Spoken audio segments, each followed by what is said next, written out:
जय हिंद मित्रों। मेरा ये संदेश शेयर कर दें जिससे कि जिस जमात के लिए है, जिस सेकुलर जमात के लिए है, उन तक ये संदेश पहुंच जाए।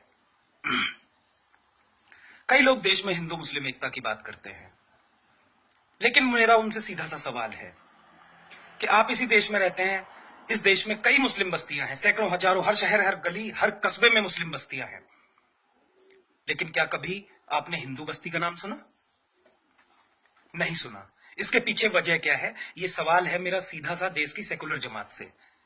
मेरी समझ में तो सिर्फ एक ही सवाल आता है, एक ही जवाब आता है कि वो आपके बीच रहकर आपको परखना चाहते हैं और आप डर के मारे उनके बीच नहीं रह सकते। इसे आप प्रेम का नाम देकर के सिर्फ खुद को भ्रमित कर सकते हैं, दूसरों को नहीं। ये प्रेम नहीं, ये डर है। आप मुस्लिम बस्तियों में नहीं रह सकते। वो आपके बीच रह सकते हैं क्योंकि आप झूठे सेकुलरिज्म का चोला ओढ़े हुए हैं।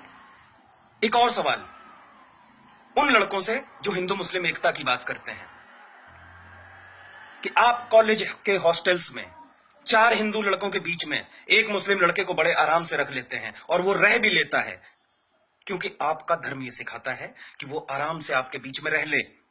लेकिन मुझे वो रूम चाहिए जिसमें 4 मुस्लिम लड़कों के बीच में एक हिंदू रह रहा हो। आपको नहीं मिलेगा।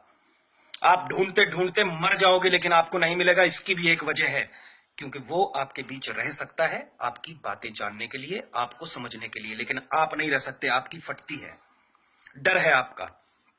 अगला सवाल मेरा मुस्लिम लड़कियों से।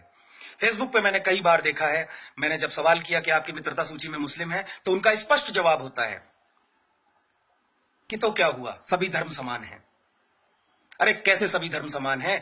अगर रीता की फ्रेंड लिस्ट में, सीता की फ्रेंड लिस्ट में रेहान, अमजद और जुबैर हो सकते हैं, तो मुझे जरा सबाना की फ्रेंड लिस्ट में दीपक, दिनेश और महेश दिखाओ।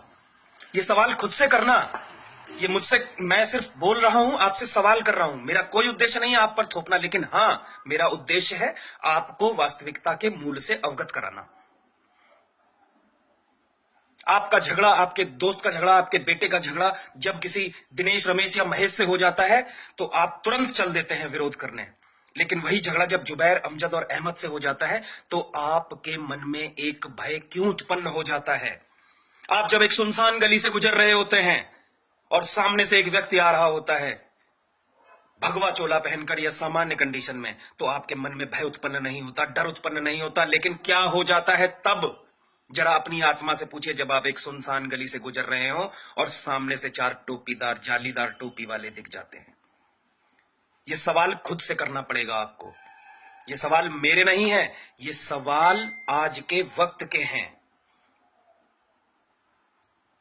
आखिर अगर कोई मुसलमान अच्छा है, मुसलमान भाई, तो ढूंढ के लाइए अपने उस भाई को और कहिए कि भैया ये देश, जब संविधान इस देश में लागू है, इस देश में जब हमारा धर्म, हिंदू धर्म, गीता के से नहीं चलता, तो आप सरिया से क्यों चलाते हैं? लड़कियों और लड़कों, आप पूछिए उनसे कि अगर इस देश में मुझे एक बीवी रखने का अधिकार है, तो मेरे साथ में खड़ा व्यक्ति 4 बीवियां कैसे रख लेता है? कौन से अधिकार से रख लेता है? क्या आपके मन में कभी यह सवाल नहीं उठता? अगर ये उठता है तो आपको स्वयं से पूछना चाहिए कि आप किस देश में जी रहे हैं। एक तरफ आप, उन मर्दों से मेरा सवाल है कि आपका तलाक हो जाता है तो आपको सालों कोर्ट के चक्कर लगाने पड़ते हैं, लेकिन वहां तो तलाक तलाक तलाक बोल के काम खत्म कर दिया जाता है। कौन से कानून के हिसाब से? ये ऐसे सवाल हैं जिन्हें हर व्यक्ति को दूसरे से पूछना पड़ेगा, एक दूसरे से पूछना पड़ेगा। लड़का हो, लड़की हो, महिला हो, औरत हो, बुढ़ा हो, जवान हो। आखिर क्या है इस देश में कि मैं जो मंदिर में दान दे करके आता हूं 10 रुपए, उसमें से 4 रुपए सरकार ले लेती है, जबकि उनके पास एक भी मस्जिद मदरसे का खाका नहीं है कि उसमें क्या आया क्या गया। मेरा उद्देश्य यह नहीं है कि उनको मैं टॉर्चर करूं, मेरा उद्देश्य यह है कि सारे कानून सिर्फ हम पे ही क्यों लागू होते हैं। ये सवाल पूछने पड़ेंगे। मैं तो जग गया हूं। मेरा उद्देश्य है ज्यादा से ज्यादा लोगों से ये सवाल पूछें और लोगों को जागरूक करें। बहुत जल्द ही इसको लेकर के सड़कों पर युवाओं का एक आंदोलन आने वाला है, जिसमें आप सभी का मुझे पूरा सहयोग चाहिएगा। मैं मांगूंगा, आपसे हाथ फैला के मांगूंगा, आपको बातें समझा के मांगूंगा, आपसे निवेदन करके मांगूंगा, आपसे जानकारी दे करके मांगूंगा। लेकिन मित्रों, मुद्दा यहाँ पे धर्म का नहीं, मुद्दा है कि आखिर हमें बेवजह क्यों दबाया जाता है। फिर आऊंगा इन्हीं सवालों के साथ। आज के लिए जय हिंद, जय हिंद, जय हिंद।